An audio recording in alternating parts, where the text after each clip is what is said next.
And then I will share my screen and step out into our presentation. So welcome back. Glad to have everybody back and to chat a little bit about some of the next steps in teaching. And this summer session is really about looking at maybe teaching online. Excuse me. And so I've kind of entitled this one, you know, because this is the fifth session, and this was the fifth most popular in the needs assessment, really looking at how we can create, basically create environments that everybody can feel like that they're part of and that they're included. And so all students feel like that they can contribute, no matter where they're coming from, no matter what their backgrounds are, cognitively, physically, financially. So it's really going to be exploring, looking at students' abilities and different abilities and kind of how they can connect to our teaching. So I call this creative, inclusive, accessible learning, and I'll kind of unpack some of those terms, but I put in little parentheses there, in every mode, because what I want to do, even though we're really focusing on online teaching, hybrid teaching, blended, high flex, you know, name the model or the mode, I do want to make sure that we all know that almost all, if not all, of these things that I'll be discussing can apply in any mode. And I do want to make a really quick clarification on that word mode. Some people think that this is a dichotomous approach. What I mean by that is that it's either, you know, 1 or 0, yes or no, right or wrong. And really mode can be face-to-face, it can be online.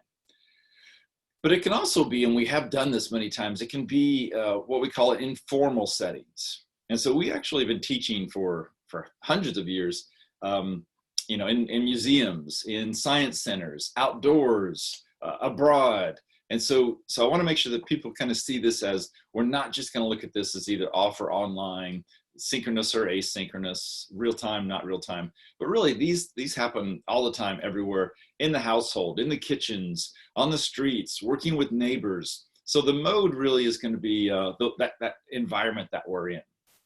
I'll leave it up to you to see which one of these you can incorporate into your classes now and thinking about maybe later and throughout the semester. As we do every time, I want to make sure that we see that here's the learning outcomes that I've set out for this session for the next 15 minutes or so. I hope that we can do at least a couple of these. There's a lot to this. I'll be going through this fairly quickly, but as I always mention, you can review the recording, or I'll post all of these notes, all the resources, all the links on our shared Google documents, so you can review those at your leisure. But I hope that we can identify some of these things that we talk about at humanizing the experience and creating the inclusive accessible. I do hope that there's enough time at the end that I'm going to share with you if you're interested in taking the next step, which is above and beyond learning how to do this. And then secondly, integrating some of these techniques and strategies into your teaching. If you're ready for the final step of that, which is really drafting an inclusive statement that really details, similar to a teaching philosophy, details how you're going to kind of do this with your teaching and learning in a systematic, enduring way. So the first thing I thought we would talk about, and it was a great lead in from our conversation there. Thank you, Adam, for kind of bringing that up, this concept about how we can connect with our students online. There's actually been quite a bit of research over the past 2 decades, an accelerated amount of research on this the past 2 months, in thinking about how we can create these environments where we humanize online teaching. I really like this concept, and even like this terminology. I've been using this term, humanizing, even when we're in the classroom, because many times we don't even think about, or sometimes we forget that our students are humans. I tend to, with my good colleagues, I'll make a bit of a bad joke, and I'll ask them, you know, so what do you teach? And they'll say, you know, biology or chemistry. And I'll remind them, actually, no, we teach students. And so it's this concept, right? I know it's a bit over the hill, but thinking about our students as human and how we can connect with them, because we really need to see that first before we can get into any of the content, any of our academic disciplines. And so this group of researchers came up with a really good list of how we can do some of these humanizing approaches. I'm going to share a few of those things. I think that most people, it'll resonate with them. And maybe the goal of the next few slides is to, if you'd like, you know, take a pencil and pen or some way, just kind of check off, okay, I do that. I may need to do more of that. Oh, I didn't think about that. And we'll kind of walk through some of these. So the first thing is you want to obviously, build and maintain this community. We talk about learning communities. We talk about building these things that students want to belong to, want to have a conversation with. And so you want to kind of establish these norms, and the norms are going to be what you normally do, what becomes part of your habits, part of the everyday things that students can expect. And these could be done by you. I would recommend that you draft some of these, but sometimes we charter these with students. So we ask students for their input, and we ask them for how we're all going to behave in these arenas. The first one is, I thought it was kind of interesting when I read this. I don't know about you, but almost all of my classes are packed, no matter if it's online or offline or in the field. But we do have to be a bit overly prepared. One of the mindsets of a good teacher is to be overly prepared and have backup and contingency plans. But here we have to have another layer, I think, of being prepared when it comes down to if something might go not the way we'd like it to go, or we go too fast, we go too slow. We need to be ready with that, maybe with some extra things. Listen deeply. It's difficult to listen anytime as human beings. This is something that's sometimes a challenge for us face to face. Online, we've got to think about how we're going to do that, and what is listening, and how we're going to capture some of those. I think some of the biggest headaches, I know myself, I really struggle of like talking over somebody, and then how do you know when to step in? And I find myself, I just don't put periods at the end of my sentences. I just put commas, and I keep talking and talking to let the other person know that I'm not finished talking yet. Because sometimes when you do pause, other people online will see that as an indicator that they can jump in there. So think about somehow how you're going to communicate and listen, which kind of the next line reminds me there's the same concept. There's one mic, try not to interrupt. If you do, everybody apologize, right? We do this as part of a community, but you may want to think about a technique that allows people to know when they can step in. We do have to be comfortable with being uncomfortable, which is a bit of a new world that we're in, and to embrace some of this, and everybody kind of giving each other a little space and a little room, not to be perfect every time. I highly recommend this all the time, even offline, online. We've got to be respectful for people's time. We have to set expectations, start on time, end on time. That means everybody. That means the teacher, but it also means the students will be there, be ready to start and end on time. This is something that I do. I think this has really been shown in research, right? We're going to expect lots of participation.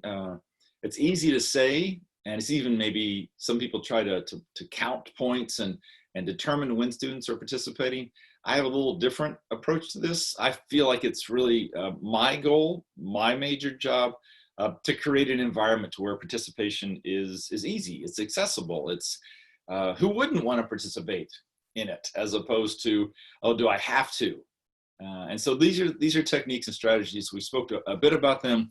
Happy to discuss more about those as well. But I think we as the instructors need to take on some of these things. And then also free from distractions. In the classroom, we tend to have more control over distractions, whether it's the heat, the cooling, the windows, being hungry, being thirsty. But online, it's a little bit different. And students have some abilities to be distracted for other things. And so, matter of fact, there was an interesting article in the Inside Higher Education just today talking about developing your syllabus and really going out of your way to be very detailed in writing some of these things, what we expect from our students who are going to be online. And not that you have to like mandate it, but you may want to recommend some things. I think a lot of people don't realize that little things, like even things in the background, right? You want to try to keep it simple. You don't want to try to be some things that might be controversial. They might be personal. They might be offensive. What the person's wearing, people that are in the rooms. You've seen some things, some YouTube videos, I'm sure, where cats and dogs are walking across these are kind of funny, but they do create a distraction, both for the person and for other folks. And so think about what that might be. And at the same time, some people forget that some of our students aren't able to create a distraction-free environment. So we may want to actually have some one-on-one conversations with those to make sure that it gets to be the best that it can be. The bottom line, the big line is you always need to bring energy to your classroom. Online, I feel like I need more energy because I need to do a little bit of a more kind of engaging and getting people excited and capture and maintain their attention. I don't know about you, but I think it's about a 1-to-3 or 1-to-4 ratio between how tired I feel after a 1-hour Zoom session versus when I'm working in person. I just feel like it takes a lot more energy up front and strategy and stress and making sure things go well and reading the audience. And so, you know, you need to bring some of that with you. What does that mean? Well, you have to take care of yourself. You have to be healthy. You have to eat right and sleep and all those kind of things that we tell our students. We need to be listening to ourselves. And the big thing here is you know, being authentic. We all know this, and we can detect folks that are being authentic. The more authentic, the more real, the more personal, the more kind of on top of things you are, people are going to pick that up very quickly, and they're going to really attend to that well. Secondly, in this creating like a humanistic environment, is we need to do these what's called temperature checks. And another idea of this, and we talked about it quite extensively before, is formative assessments, feedback loops. Communication happens in this kind of a loop. I do something, I say something, you do something, you say something, you react to it. We're back and forth, we're back and forth. We need to kind of create that from the very beginning. Many people recommend that you sign in a few minutes early. Maybe it's 1 minute early, maybe it's 10 minutes early, but it's in a way that you can actually engage like I did in this session. There's always a few people that want to kind of join a bit early and have a conversation, just the same as the students that want to show up a little bit early or stay a little bit late after class and have a conversation. So I know that sometimes we don't always feel like being up and happy and so forth, but we need to be a professional and make sure that we create those kind of environments. They will mimic us. My wife is a faculty member at San Diego State, and she does this all the time. She basically, first thing, she invites announcements and celebrations, and so students can kind of talk about things that have happened in their lives. This is another really popular way to humanize things and start to get to know each other in a different way. Definitely at the end as well, you might want to try to bookend this. And so at the beginning, at the end, be very clear about how you're starting and coming to closure with your classes. This also shows that you've really planned the lesson out well, and you're helping them kind of transition from the class to something else. And we can use videos to humanize. I think Adam said at the very beginning of even having some of these real-time conversations helps out a lot. Certainly it's not as good as face-to-face, but you can actually, just having a face and a voice and some mannerisms and gestures and eye contacts helps a lot to humanize some of those. We mentioned a little bit earlier about being prepared, maybe being overly prepared. What I tend to do, and I always recommend it, is to have an agenda, have outcomes, have this all set up. I share that with my students ahead of time. Provide super clear guidance. I think that most people have clear guidance and structures and written out. I would really recommend that you review those, you have somebody else review those, and constantly add. At this point in our kind of our history of education, we can't have enough support and information for our students, especially if you put them in these breakout rooms and then to circulate. I circulate face-to-face, I circulate in and out of breakout rooms. I don't know about you, but I just had a class yesterday, a 3-hour class, and I do most of it in breakout rooms. And I find that it's great. I love it. If you can get students in 3 to 4, they will talk constantly. My biggest challenge now is to get in the breakout rooms and get out because it's so easy to get kind of connected and have these conversations. And so it's a bit stressful for me because I want to be there and be present, but I also need to be mindful of the other 4 or 5 groups that I need to go and chat with. Routines are really important, especially for some students that are now thinking about the online environment as something else, and maybe they've gone to the internet for certain reasons and now they need to think about it in a different way. Definitely don't make assumptions about our students' technology abilities. The equipment they have, the bandwidth they have, we think that everyone has this, and it's not the case. But also we think that all of our students are young and they can solve technology problems. Most of the research that's been seen out there really indicates that they can't. They might be great at WeChat, they might be great at browsing and surfing and typing, but when something happens that may go wrong, they may not know the process to go through and check and double check and unplug and restart and all these kind of things. So we need to have some of those guidelines very clear. Activities. Nobody wants to hear 50 minutes of lecture, which is what I'm doing, and I really am. I've apologized for this. I'm hoping that this kind of these 45-minute sessions are part of what we're doing. I do see some chats going on, which I love, and ask questions anytime. But this is a different kind of a session that we've talked about up front. I like to think that I'm creating the media. We've got the shared Google Docs, and then I'm working with some of you offline. It's not perfect, but it's kind of what we set up for this particular approach. But if you're teaching an actual class, as I'm doing on some other classes, what I do, for what it's worth, is I create my lectures. From that, I create my PowerPoint Google slide presentations. And then I literally spend days at deleting. I just move stuff out and move it out and move it out and put it into shared Google Docs. And I try to think about only the bare essentials that I need, creating almost just a skeleton, a framework of things that I need to talk, and then get to them working and talking and collaborating and some sort of an activity. I mean, I kind of do that anyway, but I've tried to go overboard at really making sure that the time that we're together online, they're talking, they're being productive.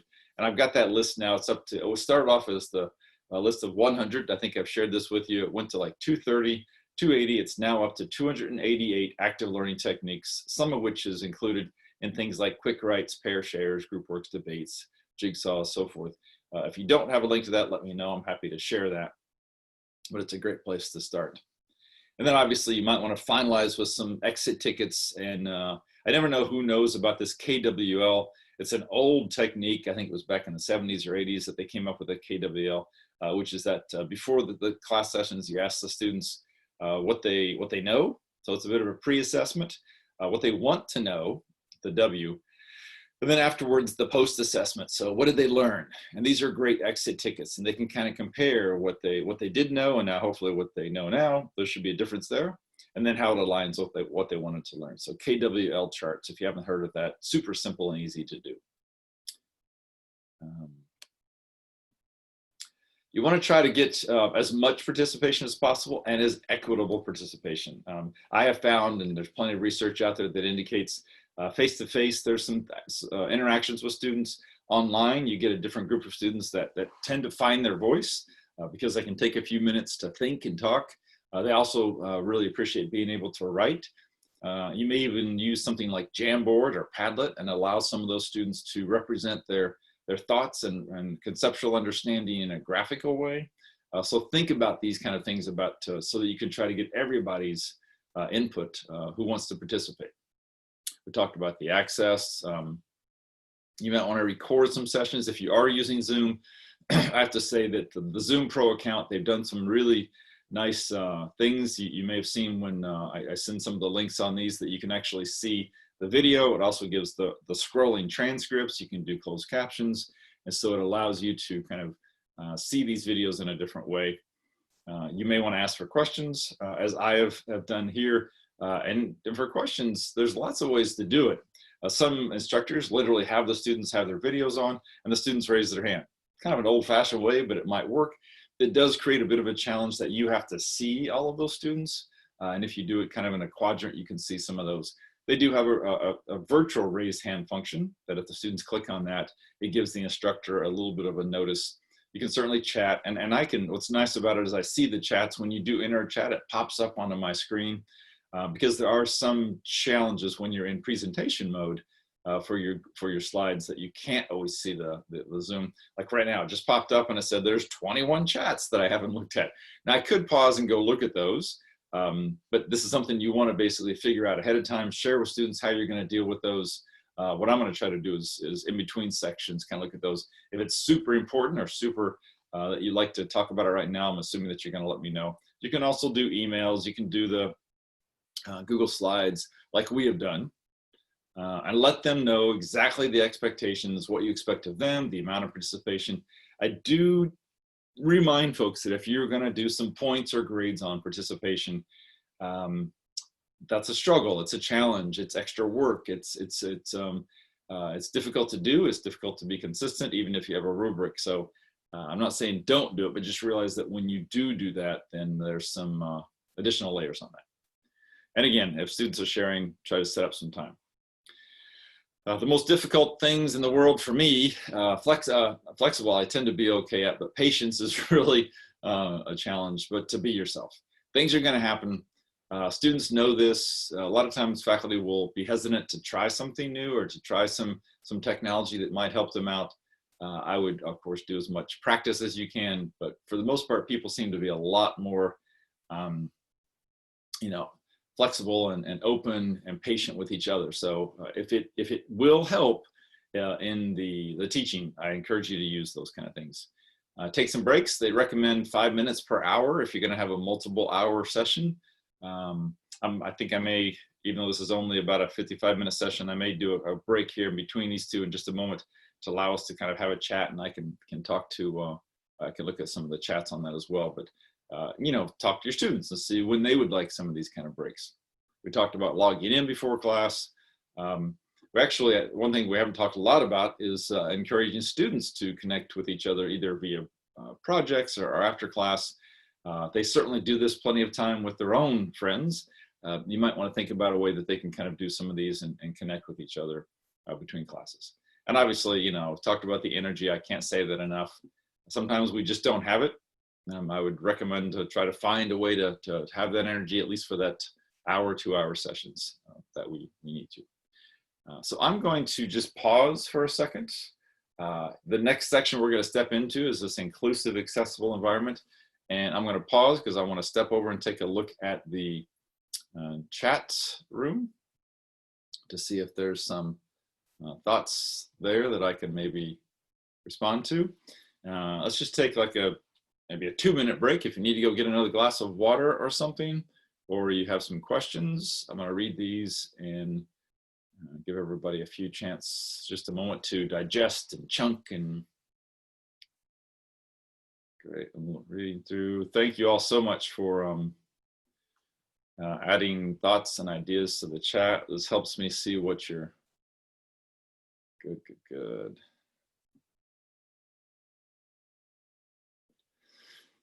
And I do appreciate, sometimes people, I've gotten positives and negatives about the way that I dress. I've been dressing like this for 36 years. I'm not saying that everybody needs to be super professional all the time, but I think that there are, especially with our students, I think that we all convey a message with that. So figure out what that is, figure out how you can connect to your students in, excellent, great. Google Docs. Thank you, good. Yeah. And there was an interesting comment about trying to engage students in some live chatting. I've found the live chat is really difficult to do, both to create it and then to follow it. If you have 20 or 30 students and they're typing multiple chats, very quickly it's like having everybody talk at the same time. It's really difficult to go through there and see. So you may want to, I basically have looked at this in a different way and had, getting them in groups and then have them chat. So I just get 3 or 4, or I have them posted in a Google document so that I can track them a little bit better. I will caution people that if you have them work on the chat, that will go away unless you've kind of clicked on that button on Zoom, if you're using Zoom, to save that and then send it to you afterwards. Or you can copy it before you leave the chat and paste it someplace else. Great, all right, that sounds good. So I've taken a look at the chat. It all looks like everybody's on board. I love the conversations. Maybe you've gotten another drink or something. It's 8:30 p.m. in Shanghai. Maybe you've gotten yourself an ice cream or something. I did realize, I have to say something as a small anecdote. When I was in Shanghai the past couple summers, I'm a big ice cream fan, and I realized that typically I couldn't find ice cream in the supermarkets during January and February, but there was plenty of it to be found in the summertime. So it was always nice to find it there. Let's go ahead and step up to kind of the second half. I kind of broke these into these 2 halves of humanizing and then inclusive, accessible. And so I'm going to walk you through, this is University of Michigan Center for Teaching and Learning. They do share a list, and I'll share a link to this so that you can see all these. but how can you create this inclusive environment, which basically means in its simplest format that everybody all the time feels like that they are included, and they don't feel on the sideline, or they don't feel like you're not talking to them, or they don't feel like they can contribute. And so we want to try to do and make sure that everybody from different, and you'll see some of these, a lot of these are really foundational pedagogical attributes. And so I think that a lot of you probably include these, but this is a bit of a checklist. You may see, choose some readings that have a lot of different contributors from backgrounds and identities. You want to try to avoid these unfamiliar references. I used to do a bit of this, and there's a university in the US that puts out an annual sheet that basically reminds us that, our first year students, when they were born and what they've been exposed to, sometimes as we get along a little bit older in our years, we forget that not everybody has the background that we have, and our metaphors, our examples maybe need to be updated. I grew up in the 60s and the 70s, and most of my students, have no idea what that is. So 8-track tapes and cassette players and even albums are sometimes a little bit, so think about some of those metaphors and references when you want to try to make some comparisons, as well as the examples and even the humor. Humor can be real positive, but humor that they don't get doesn't work, doesn't help them really learn and make those connections.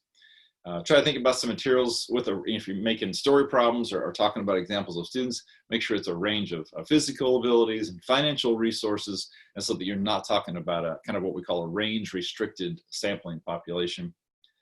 And teach some of those conflicts of ideas and backgrounds and debates that might include different ideas, so that everyone feels a little bit more connected. Pedagogically, this is one that we all do, help students connect their prior knowledge. A lot of times they come into class and we want to start them from fresh, but they bring some ideas with them, and basically try to help them identify that, and then from that connect to those. At times we have to help them identify misconceptions and fix some of those misconceptions before we can move on, but that's part of this pre-assessment, or what we call an inventory for students. Use a lot of different methods. Some students will connect to some of these. We talked briefly about learning styles, which does not exist. That is a myth, but there are teaching methods, and we do have different teaching methods, and some methods go better with others. You might find that some methods go better with certain concepts online than they did face-to-face. This is actually a large one that we probably should be doing anyway, but provide a lot of different instructions in different modes, both verbal and written. What you can do, we talked a bit about asynchronous early, is that it's pretty easy these days to create digital audio instructions. So you could write them down, you could share them real time, but you could also, like I'm doing here, capture them on some sort of a video. It could be just with a digital audio or a digital video. And then you've got that for folks who want to listen to them later, either on a podcast or on just some sort of audio player. Definitely ask for these concrete observations before moving on to kind of abstract or analytical, and have those. This is a great time to have them contribute on the chat or the shared Google Doc, but some way to represent, so they can write these things down and see what they're thinking, and you can fill in some of the gaps at that point as well. We talk about a conceptual framework, we talk about driving questions, we talk about these larger purposes. If you design your course in a backward design, you've got these larger purposes of materials already built, so make sure that they can pack and unpack those and connect those from step to step. Definitely carefully frame some things if you're going to talk about some sensitive topics, or even topics that they may think that they know but they don't know. That's a sensitive topic. Trying to help a student realize that they don't know everything that they do know. You don't want to crush their confidence and their self-efficacy, but you want to make sure that you identify some of these gaps and these places where they need to fill those in.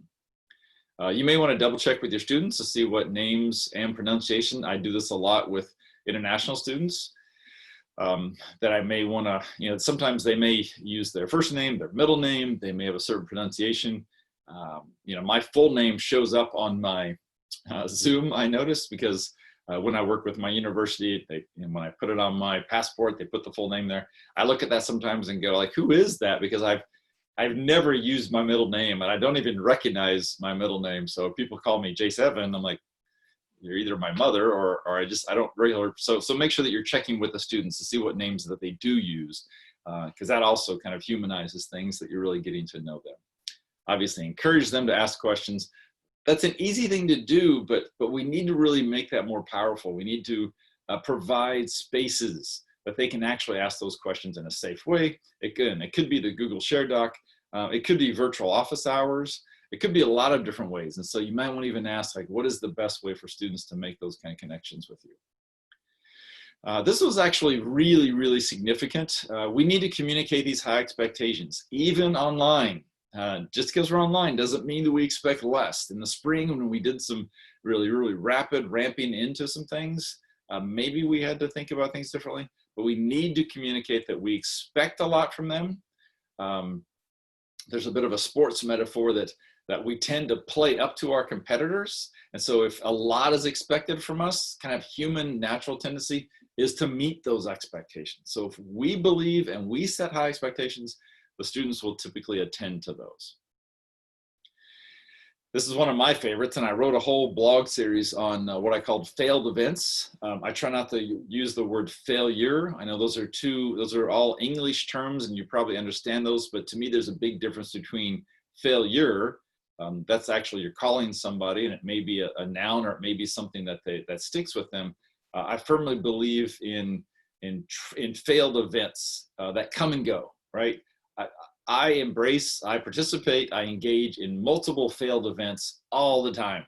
I search for ways to engage in failed events, because I know through those, there's lots and lots of lessons to be learned.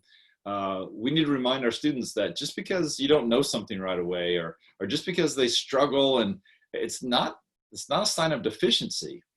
It's part of the normal way that our brain processes things. And so we should be actually getting very comfortable with, oh, I don't know that. I wonder what parts of that I don't know. I wonder what parts I do know. How can I make those connections, and how I can develop this metacognitive process to allow me to not only learn that concept, but really equip me for a lifelong series of things, because things will come up in my life after I leave school that I don't know about, and I will not be able to ask my teacher. So this is super, super important, that we actually maybe structure in and design some opportunities for people to see some of these failed events. Avoid making some generalizations about anyone's experiences. You may want to think about how you can structure those as well. And then you want to model some of these productive disagreements. There's this conversation that I think I've given before about discussions and productive discussions. If you can have an argument, but an effective argument comes with some evidence, and that evidence is typically in the academic area, some sort of a citation or some sort of a research. I believe this is the way that this is done because of the previous research that's been done. Here, let me cite that research. Somebody else will say, well, previously there's this research, or there's no new research out, and you can have a productive disagreement based on those research ideas. Student-student interactions. This is where we want to try to get back to those guidelines for participation. I think that they're all open to following it, but we need to be really clear about what that is, both online, but especially if it's online is not a uniform space these days. As we started off talking about, it can actually be a high flex, a hybrid flexible. It could be real-time, non-real-time, all types of things. So you need to really help them understand, what does participation mean? Does it simply mean clicking on the Zoom link and sitting there and watching you? Is that participation? Probably not. But between that and something else, they may need a little more information. Structure some check-ins. You may do these as a group. You may do them as small groups, in breakout rooms, virtual office hours, one-on-ones. What I do a lot of times is I'll set up a shared Google document for each person, and I'll kind of do a bit of a blog or a diary back and forth with some check-ins. So there's lots of ways that you can do this, but definitely plan these in and make sure that they are a vital part of connections, and making sure that they know what's expected of them. We talk about collaborative learning, cooperative learning. We did a session on project-based learning that this falls underneath, but I think we need to really help them understand that not only the clear instructions for collaboration, but coming from an engineering firm that I worked for about 10 years, collaboration is absolutely key. And it isn't just oh, because it's nice or because as humans. It's really essential to making sure that that your firm, your company, your products, your deliverables, your clients, that they're all really getting the best that you can provide to them. Sometimes students think that they don't need to collaborate, or they can get their high grades without other students. And it's kind of up to us to help them understand that that's not the point of education, is for them to get high grades. It's that we all kind of move forward as a community. Provide lots of opportunities to reflect. This takes some time, but this is what I see the power for online, because you've got some time and space between online sessions. And so you may want to build up some metacognitive space. You may want to build up some key prompts and questions that they should be asking themselves between classes, after classes. I do this on a weekly basis. I ask some pretty straightforward questions of I ask them to connect the concepts that we talked about this week with concepts that we talked about previous weeks. I think many times our students think that each one of these vocabularies or chapters are in isolation, and they don't really think about that. We've plotted these out. We've mapped out the curriculum. There is a storyline and a rationale as to why we teach things in the order that we do, because there are these connections. And so sometimes we need to remind them and have them reflect upon those and make their own connections. And deliberately assign, we talked about breakout rooms, but we haven't really talked about how you might do these. Make sure those breakout rooms are really built in a not homogeneous, right? Not all the same, but some sort of a different skill set. The way that I do this is I've got, and I think I shared this in an earlier presentation, I've got a way to break them up into 4 different groups based on their skill sets, based on how they approach different projects. And then that way, at least I've got some different diversity in their cognitive abilities, their abilities to make decisions, to view things, and then those tend to be a little more productive groups. Good. All right. Other things, I mean, these are some different times, and so I encourage us to think about how we might help some of our students be less nervous. And I really mean this in any mode. They could be coming to us back to face-to-face, but let's face it, there's no place in the world now where a normal face-to-face is the same as it was a year ago. Everybody is at least thinking about some other things. I think even in Shanghai, they're wearing masks at times. They're washing their hands at times. There's a lot of these things. Sometimes we'll make them a little more anxious. We'll make them a little more nervous. And so these are some things that we may want to build in very intentionally in our syllabus, or we may just want to make sure that students know on a regular basis what we will do. I broke these up into 2 different sections as the instructor, and then what we're going to recommend that they do. So we're going to communicate a lot and be really clear what that means. Is it going to be verbal? Is it going to be written? Is it going to be both of those? Create this environment that using some of the techniques that we just shared. We're going to try not to overwhelm them. This is an easy thing to say, but how do you know? Because our students are all going to be different. How do you know when you might be overwhelming them? Now we're back to that feedback loop. We've got to constantly have those kind of questions and answers back and forth. We're going to help them engage. That means we are going to develop a structure so that their discussions can be productive. We're going to create that schedule, and even more important than creating it, we're going to follow it. It's really annoying sometimes, and it really disrupts students if we have a schedule and we constantly don't follow it. We constantly run over time. We constantly don't get to things. So we've got to get better at really kind of attending to those structures. And we are going to be, and we are going to stay, and we are going to model being really, really overly organized, because any kind of taking away one of our senses, which could be face-to-face, or it could just be being distracted, we have to then increase what we can control, which is our organization. What we recommend for the students, and I recommend this anytime anyway, but definitely don't procrastinate. Super easy thing to say. I don't know about you, but students tend to do that a lot. And so we may have to structure some things differently so that doesn't happen as often, and at the same time train them that this is not a good practice to bring into adulthood. We recommend they find this quiet space. We recommend they struggle, and I mean that in the nicest of sense. I want my students to struggle. If my students are not struggling, I feel like I'm not doing my job. And I may have mentioned earlier, my kind of motto is my job is to kindly annoy them. Because I think that only when you're annoyed and a little bit off balance, you follow what Piaget talked about in his disequilibrium theory.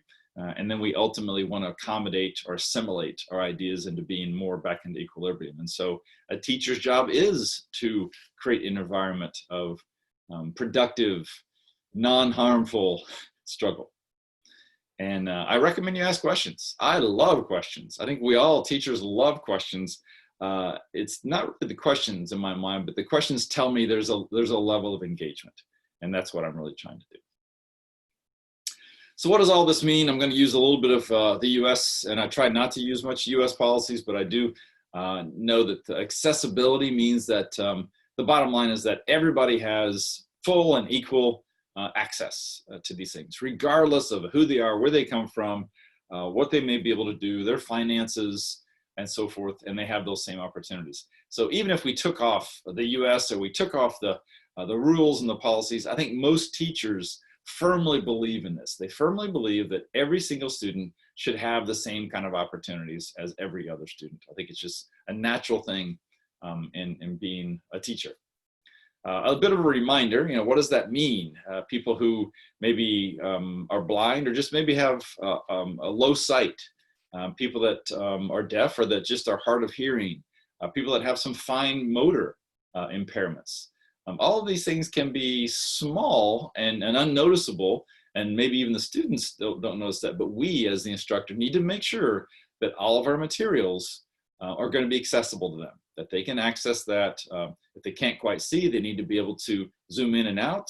If they can't quite hear, they might have an assistive technology that allows them to roll over and it produces a digital audio so they can actually hear those, or the volume can get increased. So these are all some things that seem small to us, but we need to make sure that really everybody can access those. I'm going to go through a very short and brief. There's lots and lots of information on this. I'm happy to share all of these, but just something that's simple for us and that's within our control is things like fonts. I still find a lot of teachers using Times New Roman. Those are what's considered to be not accessible. It's because of these little things at the end of the letter. It makes it really difficult for a lot of people to see, especially when they're reading and they're trying to read efficiently. They don't always read those terms correctly. So we want to use something what's in the sans serif or the Arial font family. This should be a super easy thing to do. Go to some of your documents, select all, change the font, done. Hopefully it's not offensive to anybody. I know some people like Times New Roman. There's a bit of a history that it looks more formal, I guess, or there's some traditionalness to us. So we need to get over that, I think, and basically do what we can to make sure that all students can view this in that font. Little things also like font size. When you're presenting, I always go through and double check and make sure that my fonts are at least 24 or above. Now we're talking about some students with some limited sight. And when you print it, it needs, sometimes people will make these prints 8, 9, 10, really tiny words, and students just have a really hard time seeing those. Students, myself, I'll include, my eyesight is not getting any better these days. Use bold for emphasis. Try to avoid italics. Again, italics are really difficult for the eye to detect. And these days, underline typically means that that's a hyperlink. And so you want to try to use the bold for pointing some things out. Obviously, caps, people tend to see caps and think that you're shouting at them. So we don't want to use all caps, because I don't think we want to be shouting to students. And you want to think about your text alignment, center, left, and so forth that people can read. There are some really core principles on accessibility. Again, I'll share some of those, tons of information as far as how you can use headings and images and document languages. Even hyperlinks, it's advised that you actually write the word out and you link to that, as opposed to actually typing out the Uniform Resource Locator, which is what URL stands for. It's easy to do in Word or in Google Docs, is to actually type that word out and then just link to that. So these are just some ideas to think about that you may want to go through. They do have some programs. Many schools and universities have accessibility formats. We do for our syllabus. They even have some software programs that can run your documents through, and it can actually identify if your documents are accessible. And you may or may not want to run through that. Having somebody else look at it, I'm happy to look at it at the same time, just to kind of take it from where it's at and do a double check to make sure that it is as accessible as possible. Let's see, I have about 10 minutes remaining, so I think I will go ahead because some of you may have been looking at some of that and said, I like it. You're probably addressing a lot of it, but maybe there's a few that you're not, and maybe you're ready to actually write some of these statements. I never quite know how many people have a formal teaching statement written. If you don't, I'm happy to work with you on that. I'm happy to share some examples. You may have a dossier that's kind of being built. These days, those are becoming more important to be turned into electronic dossiers that include the media that you're probably creating. Just like when me recording this Zoom video, this is another artifact. It's another media artifact that I can then add to my website. I can add to my dossier if I was going to go and be reviewed. They do have inclusive statements that include some teaching strategies. I've got all of these that will be hyperlinked on the shared Google document. You can click on those. You can look at all of the steps, all the guidance, examples, anything that you want will be there on the shared Google Doc. I do want to share just really briefly what that might look like so that you can make a decision on if you want to pursue this or how much time you want to put into this. But an inclusive teaching statement is just a couple pages. It's just a reflection, a bit of a pondering of how you want to make what you truly believe in, and very possibly all the things that you've learned in your graduate program, how you can bring those to life, how you can make sure that they're really built into your teaching, your structure, your design. So these will be examples of what you hope that you and your learners will do. We talked about knowledge, skills, and disposition. This is in the skills section, the do section. It explains why you chose some of these things. And I'm hoping that there's some sort of background in educational learning theories. You're not going to say, I chose this because I believe in it, or, well, that's what was done to me, or we've always done it this way. It should have some sort of a clear citation of a Piaget, a Bandura, a Vygotsky, somebody that you learned along the ways and really kind of was a big factor in how you developed your beliefs. How do you see the goals of education locally, regionally, internationally? How do you see some of these things? Specifically, the things you've done to help all students succeed. I'm sure that you all have examples of that in your classroom. Some prompts that you might think about, and these aren't to be kind of question answers. These are just some things when people say, well, how do I write this? You know, why do you teach? I'm sure that you've thought about this very long, and more specifically, why do you teach the way you do? I'm sure that you have a certain style and a certain approach. Where'd that come from? And why do you think that that's the right way to teach? And again, not that you have to turn this into a literature review, but drop in a few citations, add some credibility that these actually came from some advanced education that I know that you all have. So how do you create these accessible environments? You could refer to some of the items that we talked about the past hour, or ones that you normally do as well. How does your teaching facilitate learning? That's this cause and effect. More than the aha moments. We talked about this last session as well, as maybe thinking about some teaching as research and how you collect some empirical data to know that your methodology actually is connecting to outcomes and learner outcomes. What do you value? You know, these are some things that, and hopefully those things that you value have some connections to society, the community, the greater good.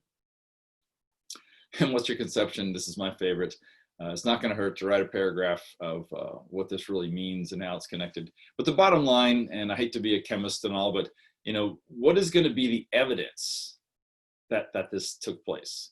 So I'd like to share just a really quick slide on evidence. Like, what is evidence? When people say, what do you mean by evidence? Well, these are some things that you might think about. So a well-designed syllabus. And a well-designed syllabus means it's gone through some sort of a course design. There's a model behind it. There's a review. Maybe it's it's valid. It's reliable. So it's not just something that you think you designed and it's fine. It has to go through some sort of a system. Your teaching material, which would be your presentations, your lesson plans, your media. You know, those could be part of support of evidence. Direct measurable outcomes. We talked about this of writing learning outcomes. How are you going to collect evidence of those? How are you going to measure those? Are they valid, reliable? Class observation. I'm sure you have some of these. I would encourage you to see if you can get a clinical class observation. I do these both face-to-face and online using a protocol that actually can be tracked and measured. So this is really very clear ways to determine the things that you're doing and the effect that it might have. Performance evaluations, and of course, something like a teaching portfolio as I mentioned. These are all some ways that you might consider collecting evidence over the next day, month, year, years, to just constantly reflect and make sure that you're doing it, what you know that you want to do. And that is going to be a wrap up of that session. I'm going to go ahead and stop our recording. And